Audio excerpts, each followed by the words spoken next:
The casserole, a creamy blend of comfort and regret, sat hardening on the dining room table. Eleanor Thorne adjusted the linen napkin for the 10th time, her hands moving with meticulous precision over the crystal glasses.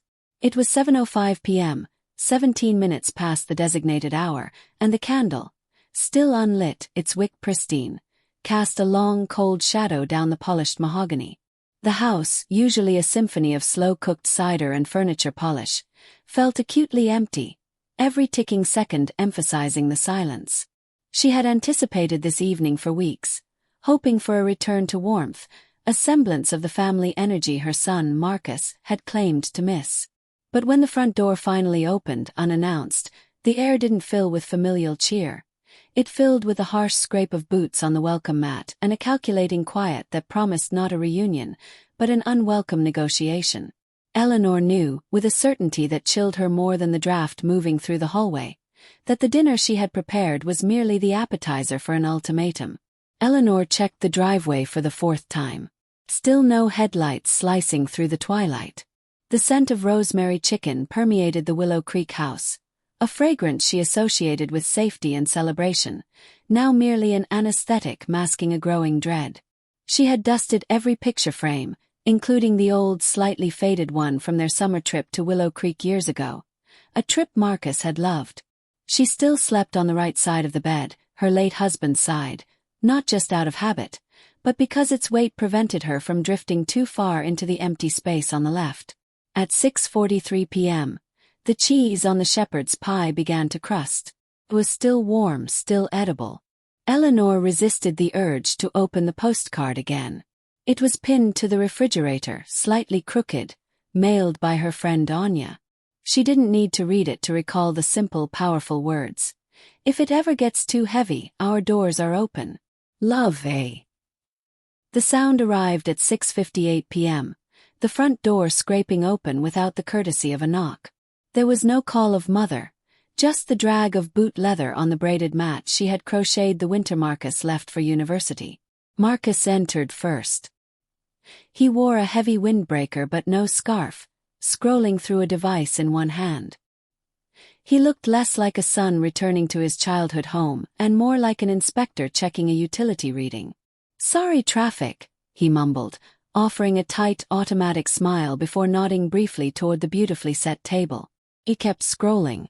Behind him, Veronica swept in, a presence Eleanor immediately recognized as volatile, fast and difficult to contain, like smoke. Veronica was cloaked in an expensive designer coat with fake fur at the collar, clutching a handbag that probably exceeded the cost of Eleanor's annual automobile insurance. She was visibly pregnant, perhaps 6 or 7 months along, yet she moved with an unbothered, almost defiant stride. Veronica's gaze skipped over the food entirely, landing instead on the ceiling tiles. "Wow," she muttered. "Still got those popcorn tiles, huh?" Eleanor stood, her voice soft but maintaining a core of firmness. "Welcome," she said. "Dinner is ready." Marcus finally dropped his phone onto the entryway bench. "Smells good," he conceded, barely glancing at the spread. Veronica's heels clicked sharply on the hardwood. "You cooked all this," she observed, her tone laced with amusement. "That's cute." Eleanor ignored the condescension and simply motioned them toward the seats. They sat in silence for a time, the only sound the faint, nervous clink of silverware. Marcus finally cleared his throat, pushing the cranberry pie plate an inch closer to the center. "So, Veronica and I were thinking we'd stay for a bit," he started. Eleanor didn't look up, focusing on the water jug she was reaching for. "Just a few months," he added quickly, sensing her stillness. "Until after the baby's here." "You have your apartment," Eleanor stated. "Yeah, but it's small and noisy," Marcus explained. "And Veronica, well, she needs a calm place. House, you know. Family energy." Veronica offered a light, dismissive laugh. "And real meals. Not takeout and cereal." "I thought this was just a dinner," Eleanor responded, keeping her voice even. Marcus rubbed his hands together nervously. "Well, yes, but it felt like the right time to talk about it." "Talk about what?" Eleanor asked. Marcus glanced at Veronica, who offered him a sharp nod of encouragement. "You've got this whole house to yourself and we've got a baby coming," he reasoned. "It just makes sense." He leaned forward, lowering his voice slightly. Maybe you'd be more comfortable somewhere quieter. Like, Crestwood Manor or one of those places with nurses and classes and stuff. You always liked art." Eleanor stared at him, the full weight of his suggestion hitting her. "You want me to leave my home." "Not leave. Transition," Marcus corrected hastily. "Just for a while. Or, if you'd rather stay, maybe you could help out around here. Just until Veronica's back on her feet." Veronica chuckled dryly. "At least those homes have heating and nurses, right?" Eleanor placed her fork down slowly, deliberately. Marcus managed an awkward smile, trying to push past the sudden tension. "You'd be more comfortable there. This house is too much for you." The air solidified. Eleanor fixed her gaze on the cranberry pie. It had taken 2 hours of careful work. Her hands had trembled midway through, forcing her to grip the mixing spoon until her knuckles ached just to steady herself. She considered explaining the effort, the love baked into the simple dessert, but stopped. He had referred to the house as it, as if its history and his inheritance were interchangeable. Eleanor looked from her fork to the pie she had made with care. "You've both made yourselves at home," she said, her voice soft. "Just don't expect me to serve." By morning, the quiet war had begun. Eleanor walked into the kitchen and immediately registered the change. Her grandmother's heavy handwritten recipe box, which had sat on the counter for decades next to her neatly folded dishcloths, was gone. In its place sat a shiny chrome toaster, a model Veronica must have ordered online overnight. The new appliance still wore its protective plastic film, and its cord stretched aggressively across the tiled counter, staking a claim to the territory. The house felt colder, a chill that originated not from the winter frost outside, but from an inner absence, like the walls had exhaled and decided not to take another breath. A low draft curled past the window panes. She reached into the drawer beneath the microwave, expecting to find her familiar tea tins, Earl Grey, mint, chamomile, all labeled in her looping hand. They were gone. In their stead were new, sleek tins, uniform and unopened. She opened the pantry. Jars she had arranged over decades, jams, herbs, cloth bags and sacks of rice, were shuffled haphazardly behind brightly packaged snack boxes and prenatal vitamins. A sack of dried beans she'd brought back from Maine 2 summers prior lay torn open on the floor. As she bent to collect the spilled beans, Veronica's voice drifted in from the hallway. "This place smells old," Veronica said, moving toward the kitchen, belly forward, phone in hand. "Like not charming old. Just dusty. Do you keep mothballs in here or something?" Veronica added, wrinkling her nose. "It's cedar," Eleanor whispered. "Well, it's not baby safe, just saying." Veronica moved past her and opened the cupboard above the stove. "We're going to need to repaint this whole kitchen. These colors are depressing." She pulled out a chipped ceramic mug. Eleanor recognized it immediately. It was her husband's. The handle had a small crack, which he always refused to fix, claiming it gave the cup character. Eleanor watched, frozen, as Veronica tossed the mug into a large cardboard box labeled, "Donate or Toss." "I'll take care of those," Eleanor managed. Veronica blinked at her, as if Eleanor had spoken a foreign language. "Sure, whatever works." Marcus emerged from the study, earbuds already in place. He motioned with his hand toward his mother and fiancée. "Can we keep it down a bit? I've got back-to-back calls this morning." He vanished before Eleanor could reply. Eleanor stood in the hallway, disoriented. She could hear Veronica humming faintly as she rearranged throw pillows, examining them, like auditioning them for a real estate listing. The comforting scent of rosemary was utterly gone, replaced by the smell of plastic wrap and packing tape. Behind the salt tin, Eleanor found an old, tucked-away photograph of Anya. Her friend stood, one hand on her hip, the other holding a paintbrush, her face caught mid-laugh. The memory of Anya's voice returned. Some spaces keep you small if you let them. Eleanor hadn't understood the depth of that wisdom then. She did now. After lunch, Eleanor took out the trash. The bag was heavier than usual, and a resonant clang echoed when she lifted it into the bin. She opened the lid. There, resting upside down, its metal edges bent, was her grandmother's recipe box. Cards peeked out at odd angles, smudged with flour, cinnamon, and thyme. Next to it lay her husband's chipped mug. Eleanor did not cry. She gently retrieved the items, brushing off a stray breadcrumb. She carried them inside, knowing she no longer had a safe place to put them. That evening, while Veronica was napping upstairs and Marcus was still shouting through closed study doors, Eleanor slipped on her coat. The wind was sharp, biting at her face, but she ignored it. She walked 3 blocks to Clara's cafe, her feet tracing the familiar path without conscious thought. The bell above the door jingled as she entered. Eliza, behind the counter, looked up and smiled. "Miss Thorne," she said warmly. "Hot cider, right?" Eleanor nodded. "Still remember?" "Of course," Eliza replied. "You and Mr. Thorne always came in this time of year." Eleanor settled into a window booth. A young couple laughed nearby over a plate of pancakes, and outside, a boy in a red jacket chased a dog through scattered leaves. Eliza brought her the mug of cider. "Everything okay at home?" Eliza asked gently. Eleanor wrapped her hands around the warm ceramic. "Getting there." On a nearby table, someone had left the local paper open. Eleanor's eyes fell upon a half-page advertisement bordered with tiny snowflakes.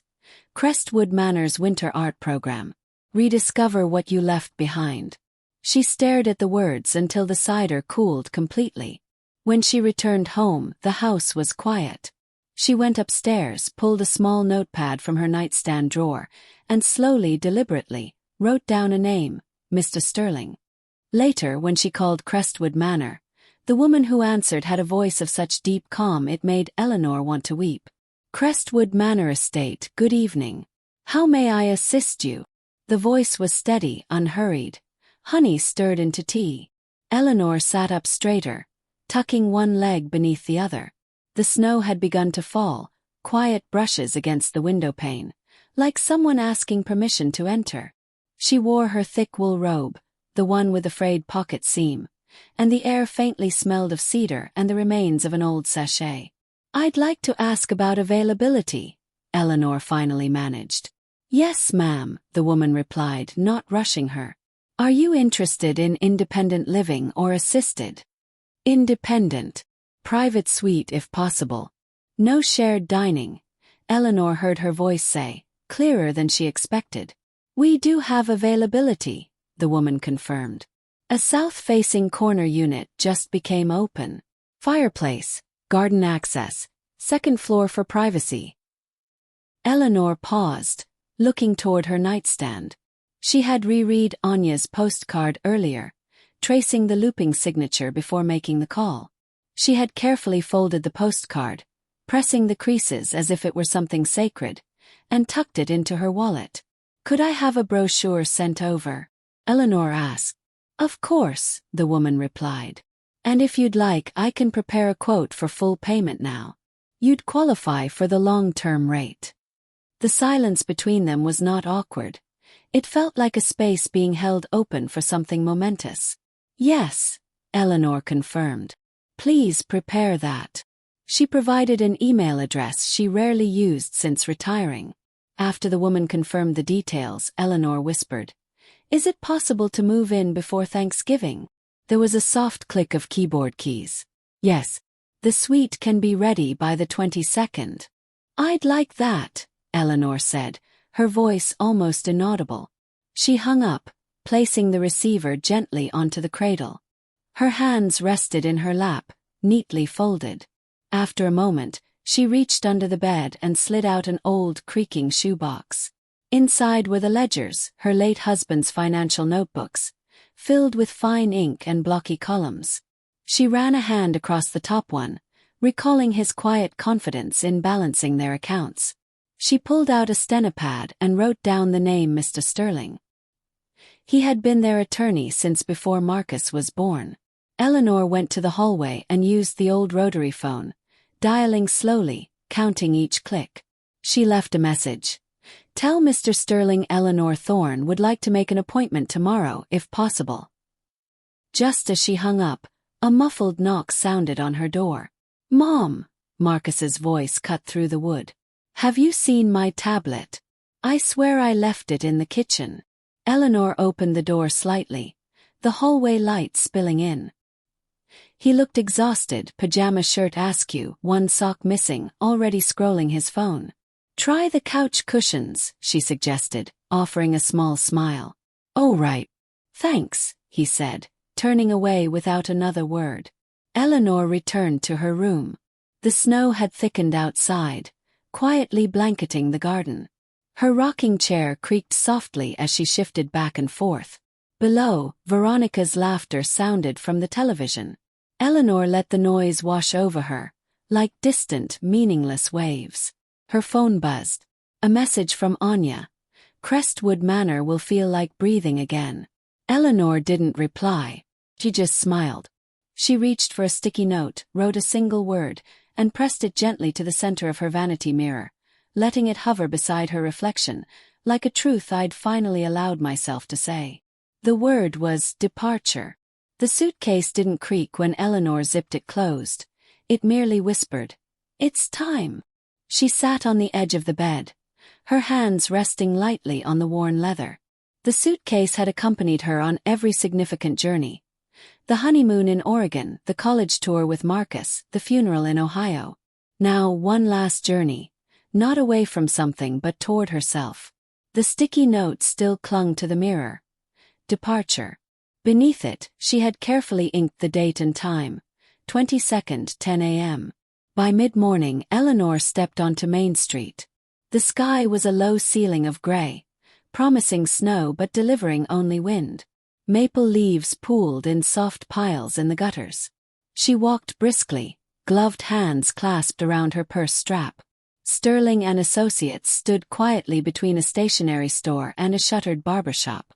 The door still held the same polished brass handles from the 1980s when Arthur Sterling first established their joint trust. Inside, the carpet was new, but the air retained the familiar mix of books, dust and varnish. "Mrs. Thorne," Mr. Sterling greeted her in his steady tone, rising from behind his desk. He adjusted his glasses, which had slipped slightly down his nose. "I've taken care of everything just as we discussed," he said, sliding a folder toward her. Inside were the documents: property transfer, asset consolidation, and the foundation charter for the Thorne Art Foundation. Eleanor ran a hand across the embossed lettering. "He would have liked this," she said softly, referring to her late husband. Mr. Sterling nodded. He believed in doing something quietly but meaningfully. "You're honoring that." Eleanor signed where he indicated, the name she wrote being her name, her hand, and her definitive choice. As she stood to leave, Mr. Sterling spoke gently. "You're doing the right thing, Eleanor." "I know," she replied. "But it's still strange how doing the right thing can feel like turning away from everything you once called home." He offered no answer. None was needed. When she returned, the house felt colder, not physically, but in the way a loved room begins to separate from you, no longer holding your name with tenderness. Eleanor placed the packed suitcase upright near the front door. In the kitchen, the casserole dish from Saturday night sat clean and dry on the rack. She wrapped it in a soft towel and slid it into the cupboard. It would not be used again here. Veronica stood by the refrigerator, balancing a bowl of dry cereal and holding her phone. "We're out of the prenatal vitamins," she said without looking up. "Can you pick some up next time you're at the store?" Eleanor stepped past her, pulled open the pen and notepad drawer, and retrieved a single envelope. Her reply was quiet, almost kind. "You'll have to manage without me." Veronica blinked, confused, as if Eleanor had spoken in a forgotten dialect. Upstairs, Marcus's voice rose from the study. "The house is worth more than that. If she just signed the damn thing over." Eleanor paused by the staircase. He didn't know yet. Back in her bedroom, she placed the envelope on the desk.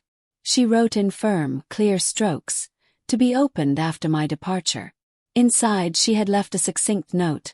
No anger, no accusations, just facts. The deed transfer, the art foundation, the termination of shared access to all accounts. A sharp reminder of choices made, and choices not made for him. As the day dimmed into evening, Eleanor returned to the dining room. She lit the same candle that had remained untouched the night of their arrival. This time she didn't set the table or prepare a meal. She simply let the small, unbothered flame burn steady. The house pulsed around her. Low voices, distant laughter from a foreign television show, the crinkle of someone opening a bag of chips. But Eleanor sat quietly beside the candle, watching it hold its place, not for dinner, but for closure. And she let it burn.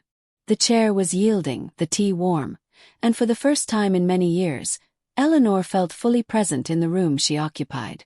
Sunlight streamed through the garden room's wide windows at Crestwood Manor, creating golden pools on the hardwood floor. Outside, the last stubborn leaves clung to the bare branches, trembling defiantly in the morning breeze. Inside, everything moved with intention. Eleanor curled her fingers around her ceramic mug.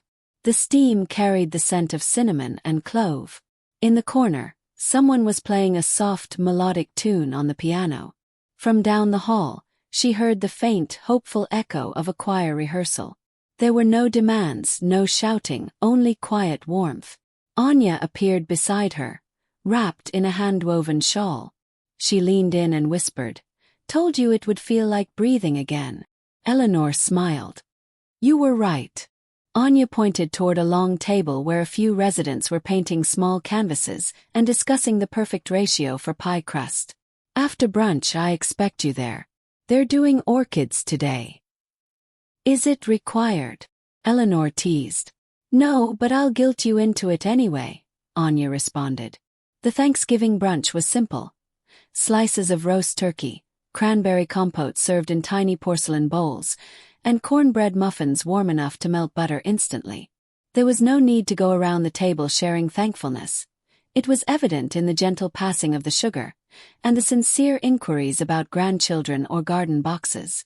After the meal, Eleanor strolled toward the greenhouse corridor. Inside, orchids bloomed in fragile, defiant colors: violet, white, pale yellow. She pulled a sketch pad from the tote bag Anya had left for her on her first night. Her hand moved slowly across the page. It had been years since she had drawn anything. The petals came out slightly crooked, but they were entirely hers. Back at the house she had once called home, the kitchen lights were dark. Dishes were stacked haphazardly in the sink, and a tower of unopened mail leaned precariously against a vase that had been knocked sideways. Marcus stood in the living room, holding the folder Eleanor had left with trembling fingers. "What do you mean, it's not in my name?" he snapped, his voice ringing hollowly in the suddenly vast room.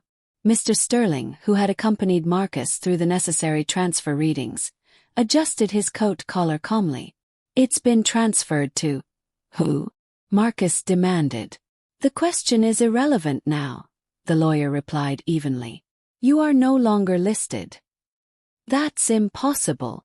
Marcus fumbled with the final page and stopped. There it was, Eleanor's signature, clear and unmistakable. Behind him, Veronica crossed her arms, her face tight and pinched. "I'm not raising a baby in someone else's leftover life. Do you think I planned this?" "She's trying to punish me," Marcus shot back, burying his face in his hands. Mr. Sterling remained unmoved. "No. She simply stopped being your plan B." Marcus collapsed onto the couch, his face contorted in a mixture of disbelief and profound shame.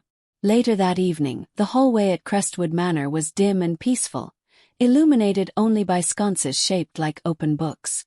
Eleanor sat by her window with a second cup of tea. Outside, soft, unhurried snow had begun to drift down. Anya walked by, tapping the bulletin board with a pen. "Next week we're making hand-tied wreaths," she announced, not looking at Eleanor. "You better sign up." Eleanor raised an eyebrow.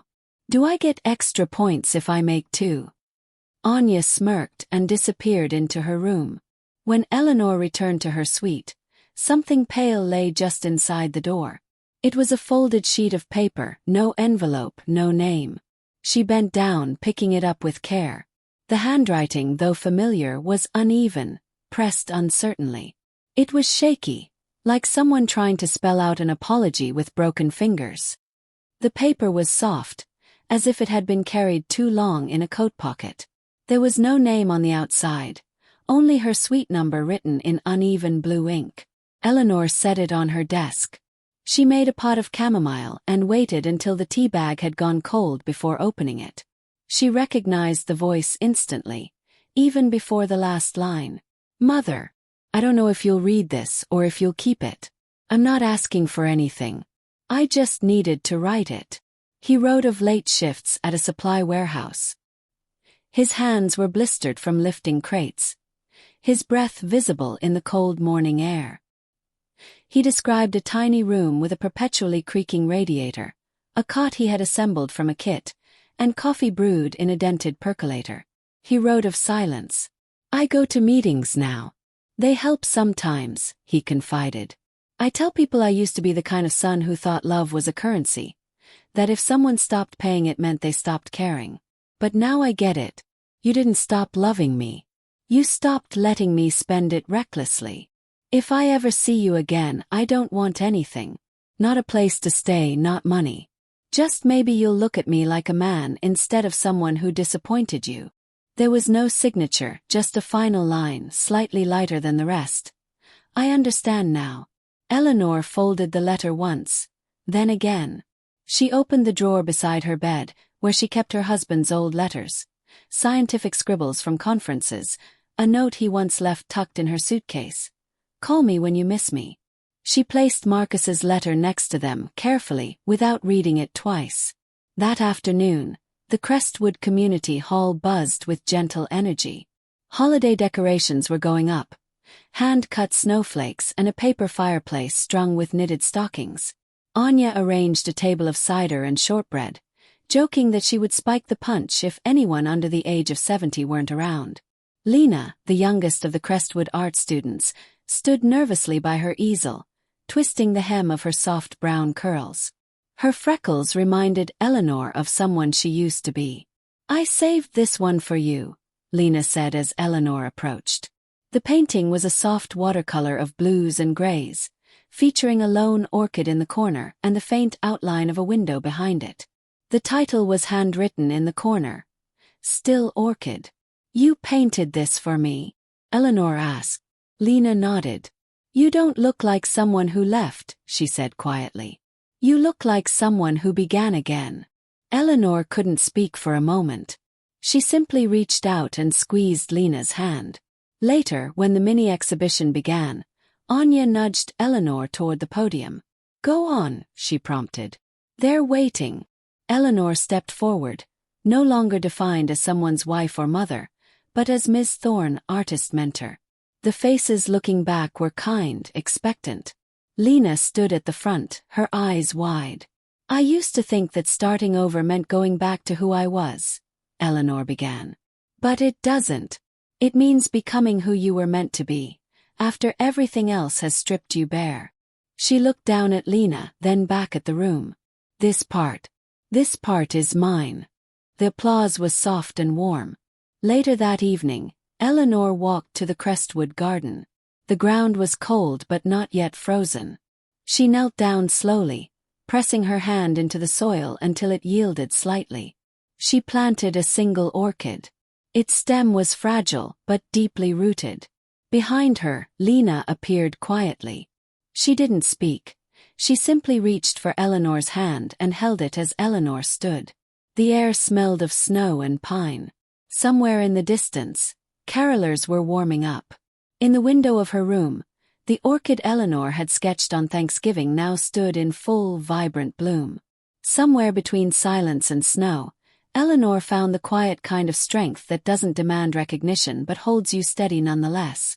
She used to believe love meant always staying, always giving, always saying yes.